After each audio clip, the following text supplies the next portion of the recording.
Willis Johnson. I'll be presenting my speech to inform tonight on private prisons in the U.S. More specifically, I'll be talking about how mixing business and profits in with the lives and rehabilitation of United States citizens is a mistake that many people believe is saving us taxpayers money, which is clearly not the case.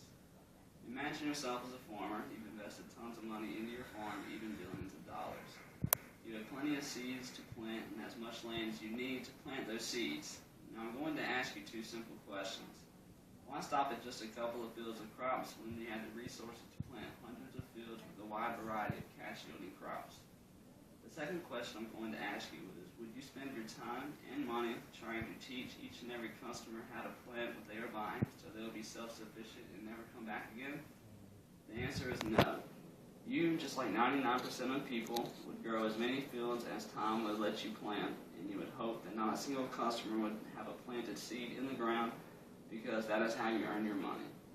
The same economic principles apply directly to private prisons, just as they do to any for-profit business started with the intentions of earning money.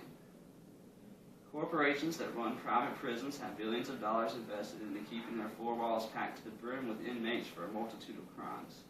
Now, most inmates are, of course, incarcerated for valid reasons.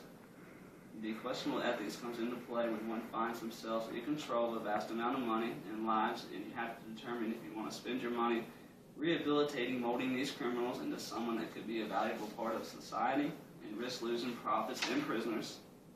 On the other hand, you can slack a little in the rehabilitation program and cut corners, which in turn provides return customers and, of course, more money.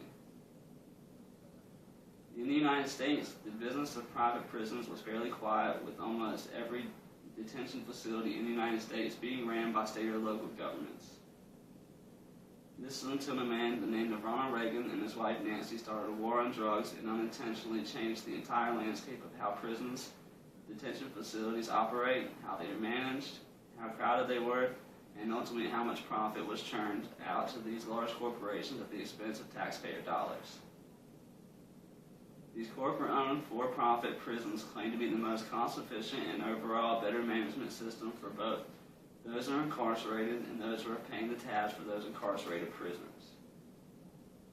Proponents of privately run prisons contend that cost-saving and efficiency of operating place private prisons at an advantage over any public prisons and support the argument of privatization.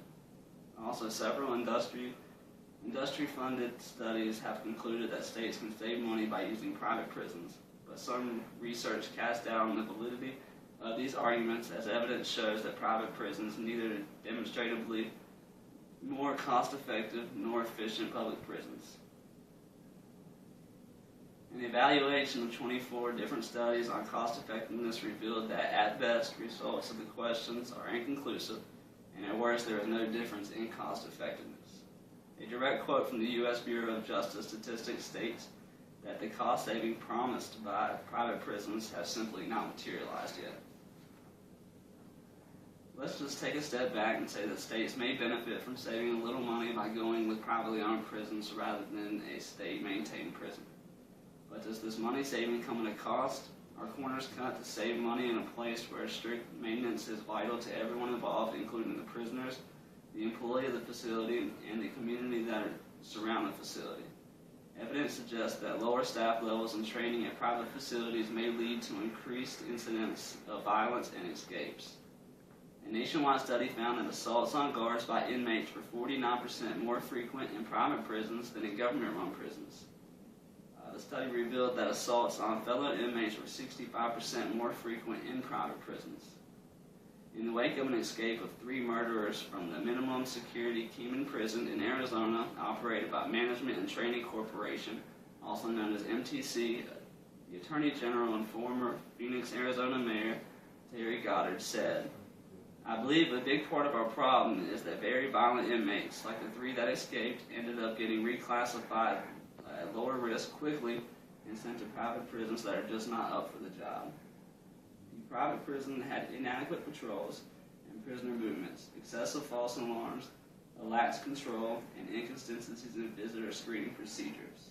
The state of Arizona, as well as the Dominican and Edmonds, Oklahoma corporation that built the prison, and MTC, the company that managed it, are are being sued for $40 million by the family of Gary and Linda Haas, the retirees who were murdered in New Mexico by the Arizona fugitives.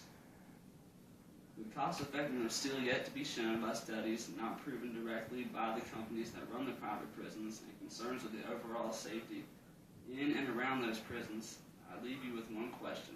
Would you rather see your tax dollars go into the pockets, or into the rehabilitation of incarcerated citizens, or into the pockets of wealthy corporations whose sole intention is not the well-being of the prisoner or the surroundings of the community, but rather the green paper that lines their pockets?